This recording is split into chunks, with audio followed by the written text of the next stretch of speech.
Hello, everyone. Welcome back to another amazing episode of 52 Authors, 52 Weeks. Listen, if you have a young person in your household, bring them in to the viewing area now because what you are going to learn about today for you as mom or dad or aunt or uncle, it's important for you, but we really want to make sure that our younger generation understands this topic. So first, the book I have to show, as always, The Power of Connections. Let me read the subtitle. A Mentee's Guide to Networking Mastery. Welcome to the show, Dr. Janaya Hernandez. Hello, everyone. Very glad and very excited to be here.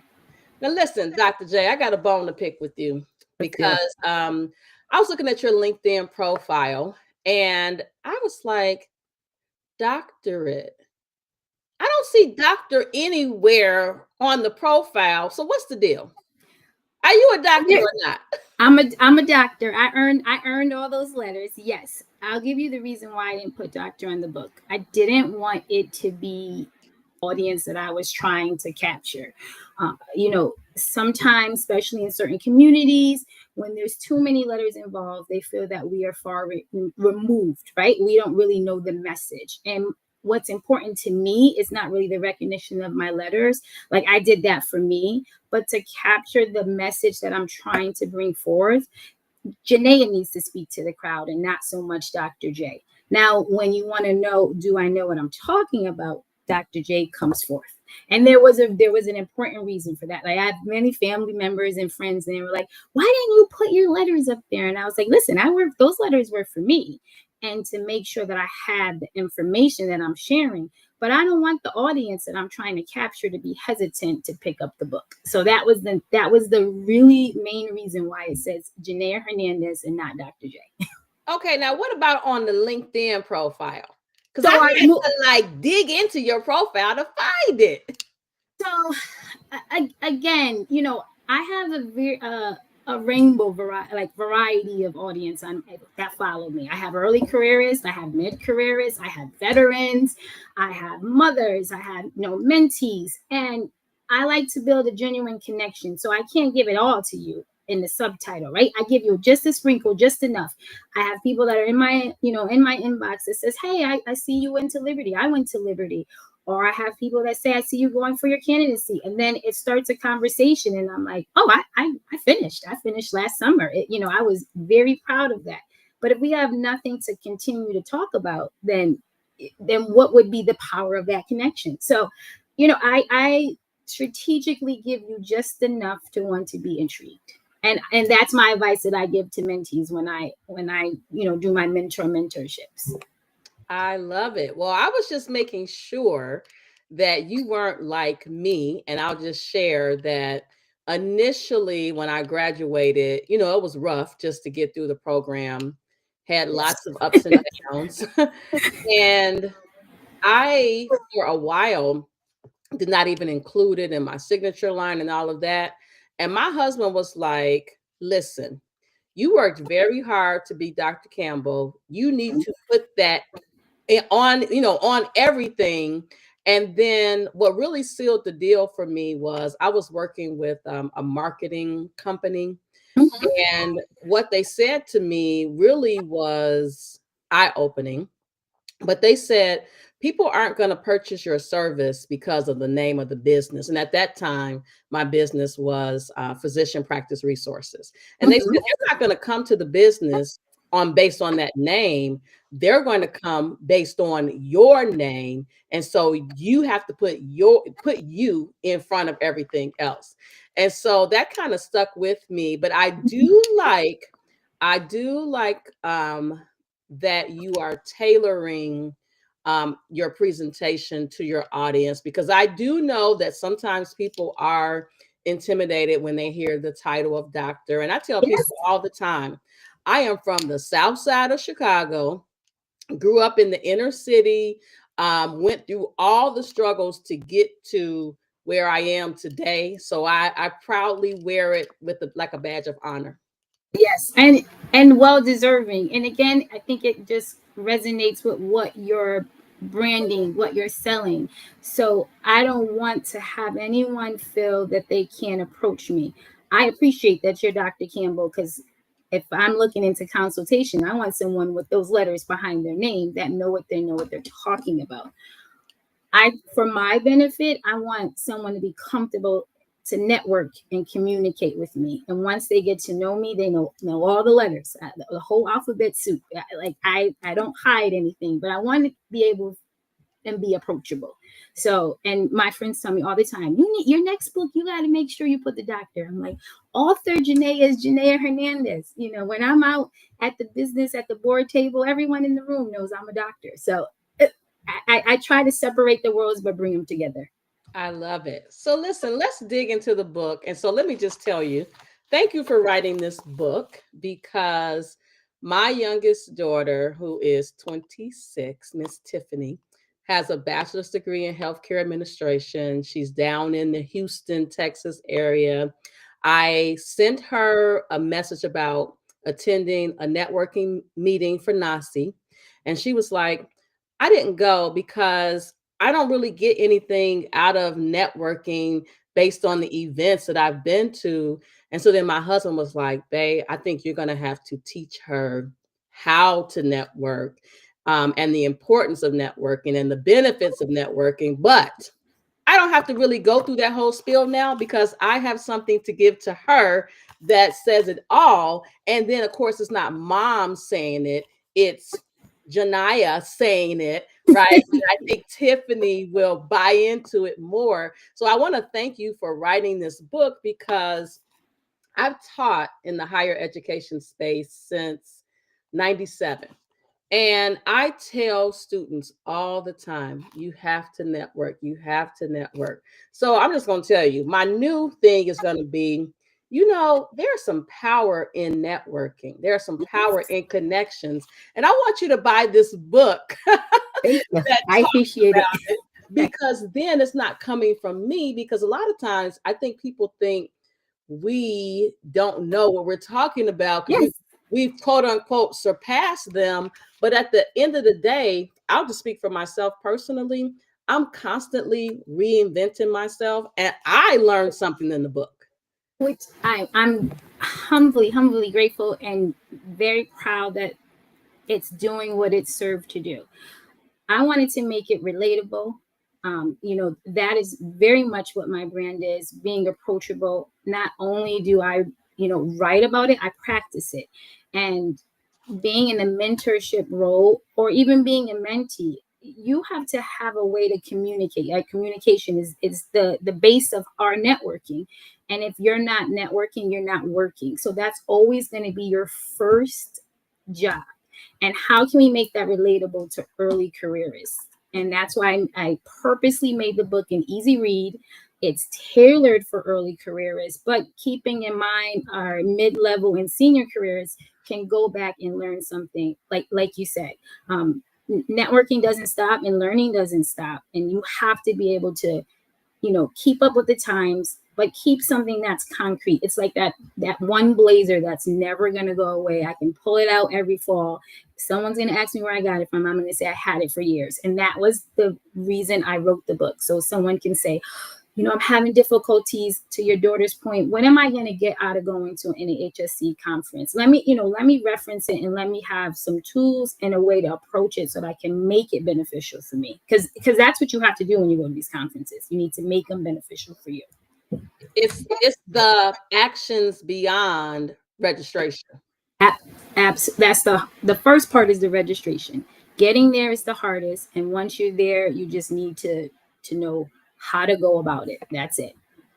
So listen, I know we're going to talk about the book, but now I'm just thinking there's probably a young person that wants to know a little bit more about how you got to where you are today. So like where did you start prior to becoming Dr. J? Oh, so I've had a long journey, and my journey has been, very colorful, very different. It's not typical. I started out in the military. I was a medic. When I retired, I was a sergeant, and it was, what are we going to do next? And I didn't, become a nurse next. I actually went to school for a behavior analyst, and I was a behavior analyst for maybe 10 years, and then, maxed out in that world and was like, what's my next move? But my next move needs to be something that I can leverage and, stay involved, and I have to be committed to it. And I've always liked healthcare. I knew from very on that I wanted to be a nurse. So I was like, I'm going back to nursing school. And I was lucky when I was in nursing school. I kept that same mindset. I've been networking since I probably was a little girl. It's just in me. So, I had a great grandmother who, set those rules, and she was like, whoever you involve yourself with is how your image is portrayed, even if it's not you. So, I kept those tools in mind, and that's how I navigated throughout the world. Like, I made meaningful connections with people, not just saying that I'm, utilizing them to my benefit, but learning and growing for them. So I'm very particular who is in my circle and who I'm making these connections with. And I pass that information on to my own children. I live and breathe it every day. And from there, I went from nursing to operations, fell in love with operations. I probably will retire doing operations. And I just kept growing from that career path. That's how I got to where I am today. I love it. Well, so first, thank you for your service. Thank you. You give me some hope because our son was in the Air Force and now he's in the reserves. He's also finishing a master's in healthcare administration. And so you give me hope from the perspective of even though he's made a few detours, he could still get back to the base, which is, we want him to be in healthcare because I believe healthcare is like one of the best industries to be in, and it's ever evolving. But with Always. his military background, I feel like he has so much to offer. And then, as you get older, it's certain things that you either don't want to do or can't do. So it's good to have some options. Yes. And the military taught me strategy. And that's why I went to get my doctorate in strategic leadership. It gave me the foundation. Like, we can pro and con anything from being in the service. So if something feels like it's not resonating to me, I go old school and I make a list. I pros and con it. And that's how my next move is made. So yeah, you have more than hope. He's gonna be okay. Yes, yes. Well, as parents, we like to protect and guide our I was going to say students, protect and guide, protect and guide them. And but when I think back and being younger, my parents tried to steer me down one path, but I turned out all right. I'm still breathing and still You turned happy. out more than all right. You turned out Right, more than okay. right. Listen, you're going to pass the skills that you've acquired, right, throughout your career, and they're going to pick and choose what resonates with them and turn it, at some point we just have to say we've done okay. And if they listened, then they'll be okay. And we're here for them if they need encouragement. And that's exactly what I write in the book. Like, something that you can reference back to, so we don't always have to repeat ourselves. Yes. Okay, so we're about halfway through our segment, so we definitely need to get into the book for those of you who are just tuning in, The Power of Connections, a mentee's guide to networking mastery. So let's get into the book. So everyone has a why in terms of why they decided to write a book. So what's your why? My why, when I think about it, because I want to make sure that I explain it, because the why is very important to me. When I was first, you know, starting out in my career, I was lucky to like inquire and, collect mentors. And then when I didn't have a mentor, didn't feel as successful as when I did. So I wanted something in case you don't have a live mentor that you can reference when you need some guidance. And that was really the why. I started becoming very involved in ACHE, doing many mentorships, was a mentee and a mentor for the New York regional chapter of NEHSC. And it hit me like I was doing a presentation and someone was like, you need to turn your presentation into a book because I learned a lot from it. And I was like, really? And they were like, no, really. Like, if you don't have a live human mentor, you'll be lost. And then now they can reference your book on not only answer some questions to their why, but how do you obtain a mentor and utilize it for its purpose? So that was the main reason that I wrote the book. That was a smart decision. And you know what? You in the book you talk about you never stop really learning about how powerful connections are. You never stop connecting. You should Never. be, you should be connecting with others. And so I think that sometimes people are afraid to connect with others because of fear. And I will tell you, when I first started 52 Authors, 52 Weeks, it was just something that was really in my heart and spirit to do. But guess what I'm getting? Number one, I get books. My husband, like, if another book shows up on the front porch, but I'm getting books because I'm an avid reader. But I'm also every year getting to meet 52 individuals that I would not have had the otherwise opportunity to meet. Like, we may or may not have seen each other on at ACHE or at the that might not have happened, right? Exactly. But this has happened, and so now when we get to Houston, We have looking for each other. We have a connection. And I'm glad that you brought that up because while I first was starting out just writing the book, I saw your Instagram. And yes, and I was like, when I tell you manifestation is real, manifestation is real. And I was just having like I make it my business to have like a coffee lunch or date, like monthly, stay resonated with the connections that I have. Because, even though you're inquiring new connections, you want to be, you know, honest and truthful and honor the ones that you already have in your bucket. And I was like, I think it would be wild if I can get on 52 authors because I tune in and I watch it and then I get books out of it that I can pass along because I love a book club. I'm in many of them. they're when they're do on you my sleep? that's when the military comes in. Not really, but I love reading and I love learning. Like it's a hobby of mine. So when people say, what do you do outside of healthcare? That's what I do outside of healthcare. And I probably jumped for joy. You probably saw how excited I was when we connected on LinkedIn. And I was like, when I tell you that it works, it works. When you put down and you have a plan and you stick to the plan and you build your advisory board, the things that you are working for will come to fruition. So I believe in it. And I thank you. Thank you for having me on here. Well, I'm excited for you to be here because number one, I think in the last year and then now we're into 2025, I've only had maybe one or two authors that are speaking to networking and careers. And in my opinion, this is something that you need for life. It's never going to end. And my grandfather, at 104 years old, I saw that. Oh my. he's still networking. He let me tell you, when the pandemic hit and they were rolling out the vaccines, the pharmacy called him, was like, Mr. Campbell, we got your COVID vaccine. I'm like, see, Mhm. that Ready. right there speaks to how powerful connections are.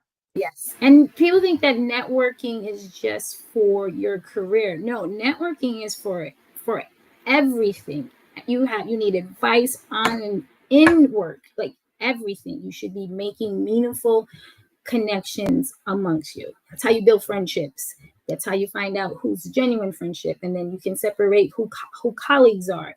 It really is the base, and I wish that they went over it in middle school and high school because it's necessary to prep these early careers for college. So Well, this is my vision. My vision is that Dr. J is able to go into the schools, whether it's virtually or in person, and reach the younger generation. Because this is my thought process. we go in there, we have the career day, and we talk about being a doctor, lawyer, whatever the different professions are. But honestly, this part here, the connections part, is critical to navigating that whole journey. You think about it. An example of a connection is, oh, you want to be a doctor? Okay, I got a neighbor that's a doctor. I'll connect you with them. Maybe you can go to the office and observe, right? So it's the Exactly. connections that span across our entire lifetime that's really what helps us be sustainable. I agree. And that's how you do trial and error. Because when I was a kid, probably, I mean, I've lucked out wanting to be a nurse, but I also volunteered at doctor's offices. So I knew that that's what I wanted to be.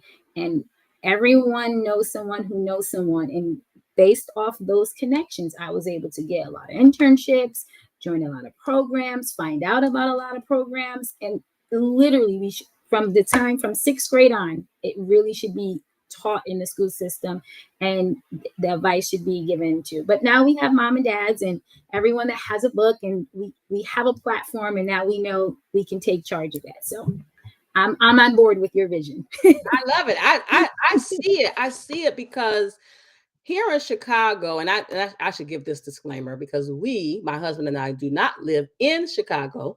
We grew up in Chicago, and then when we became an adult, you move out to the suburbs. But they had this thing called No Child Left Behind. And I think that the premise behind it was good, but there were some pieces that are missing. Mhm. And okay, we talk about connection. Let's just talk about socialization skills, which some kids don't have, and you need that for life. I'll be the first to admit, as a person who is very involved in their career, I'm not out and about a lot, right? I'm Mhm. comfortable being in my office, working, chatting via the computer. But there are some people who don't have relationships established outside of Yes, the cell phone, and that's a problem. yes, it is. Yes, and then when they are the ones who actually have a lot to benefit and bring to some of the projects that could be successful if we had their input, but we won't get their input because they're too hesitant to connect. And that is a problem. So if you read some of these chapters, it can give you a little bit of courage to, maybe not come an introvert to extrovert, but at least have a foundation and a startup question so that you can build these connections and really utilize and, take your career to the next step or whatever journey that you need in or outside of your career. So that was the goal in mind when you asked me what was the why. So I'm hopeful. I'm appreciative, of platforms like this, and I hope that it serves its purpose and it does what I intended it to do. Well, after we get off of air, I got some thoughts for you on I have some thoughts for you that you probably weren't even expecting to receive, but I'm gonna give them to you, but I can't tell everybody else. So No it'll worries. be No worries. after we log off of here because I got something for you. So we are almost out of time, and I don't believe in telling everybody everything that's in the book, but because I want them to buy the book. You can get Me it. too. I want you guys to buy the book too. So, what would you say? So, the book has 10 chapters, but walk us through a little bit about the book. I think by now people should know, what they could expect from reading the book. I told you at the young, tender age, 51, I got something out of the book. So, what are some things you want our listening, viewing audience to know about the book other than what you've already said?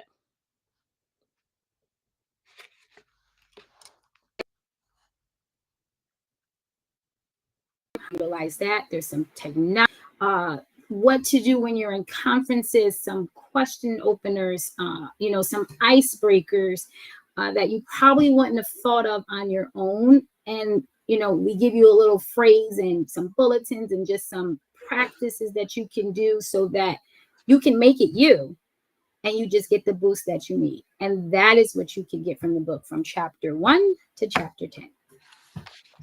I love it. So, as a reader, we always have our favorite chapters. And so My favorite is the power of connections. I knew it. I I knew it. it's just, you know what? Speaking from personal experience, and this is no lie, I've gone to a conference, and one of the things I realized, we've been throwing out all these abbreviations. We talked about ACHE, the American College of Healthcare Executives. We talked about NACE, which is the National. National Association of Healthcare Executives. Yes. And then I belong to four organizations. That's another story for another day. Yeah, we're They, the they, same. they each serve a purpose, but I remember like it was yesterday. So I went to a conference in Denver, and as a part of the American Health Information Management Association. And I was sitting there chatting with someone, and they said, you know what? Somebody's hiring for your exact skill set. And they connect me with the person. I left Denver the following week, went to have an interview. They flew me in face to face, got the job. Amazing 3-year experience with this company. But I would not have known about that opportunity if it wasn't for that connection. And then that connection, we're still connected today. Yes. Even though a lot of connections I have, I may not see but once a year. I'm that person. I'll have their birthdays in my cell phone, and I'll Mm-hmm. Me and too. I'll text them Calendar. and say happy birthday, right? Just because I believe, and this may sound morbid, but I don't want my last conversation with someone to be over a casket. And so I I do. believe in continuing Genuine. to connect because connections are key. So for me, I'm all about the power of connections chapter. It was my, not everything else was good, but for me, It it, resonated. it resonated. Yes. That chapter sticks out to me as well. It's the base of the book. It's I don't want to say it's like the one that brings you in, like the branding that brings you in, but it sums up the book nicely. And then as you read on, so you're like, okay, you're giving me the power of connection. How do I go about this? And as you read on the book, we start getting into how do you go about this. And the sequel to the power of connection, from connection to excelling to excellence, really is okay. Now we gave you the tools for the power of connection. What are you going to do with them? So we're probably aligned in some ideas. And of course, we're not going to give it all to the audience right now because we We want you to can. get the book. We want you to get the book. We're testimonies of the book before the book was written. So I really, not only did I write this on paper, I practice it every day. So Yes. So listen, if there's someone out there who is a university professor, dean, you need to get this book in a class because in order to be successful in life, you need to know the subject matter, but you need to have connections as well. I yes. remember one of my favorite classes in graduate school was a class that had a book that we had to read outside of the healthcare admin Mhm. book. And reading that book, it was a manufacturing book, but the processes in the book, the strategies applied to healthcare. And I think oftentimes we're so laser focused on that one subject, not realizing the power of connecting the two disciplines together, right? Why do you think we talk about Ishihara diagrams and all of that, right, in healthcare? Exactly. Exactly. So you have to reach over to the aisle and get those resources that can help you navigate. Yes. I mean, I really think it's beneficial to our early careers. It resonates with our mid careers and it keeps us grounded with our early careers for our senior careers because that's the circle of connection, right? How are we all resonating and being able to communicate with each other? So, Yes, I love it. Well, we are out of time, but do you have any final parting words for our listening, viewing audience? Also, please tell everyone where they can find you because I am sure there are some that are saying, I need a little bit more of Janaya. I need a little bit yes, more. yes, yes. You, I'm very active on LinkedIn. Janaya Hernandez. If you look me up, it pops right up. You'll see that bright pink blazer. You know, it's the eye opener. The book is on Amazon. It actually will be going to local Walmarts coming soon, and the audio version this spring. Very excited about that. And if you want to email me, I have two emails, very simple, powerofconnection101@gmail.com. And then I have just my name, Janaya, Hernandez, Janaya113@gmail.com. And I make it a priority to respond to everyone that reaches out. So I love it. Well, I personally want to thank you for coming on 52 Authors, 52 Weeks. This episode will air before we see each other in Houston. I'm so excited about that. I got all my accommodations all squared away, hotel, airfare. I mean, that airfare. Apparently, oh, there's like a rodeo or something in Houston. at the time we're going, yes. Woo, I mean, that airfare was Good, good, good, hot. good, But you good, know good, good. what? But I'm worth it. And so I decided to, pay the cost. And I have two signed copies, so you can have one for your daughter and one for your son. When Well, I'll make sure to bring them to Houston, and I'll get you one too. I got you. I yeah, got you. yeah, yeah. I got I you. need the I name got in you. there. I got you. Well, listen, everyone, this has been another amazing episode of 52 Authors, 52 Weeks. I am enjoying this journey. I hope you all are as well. And I'll see you next week.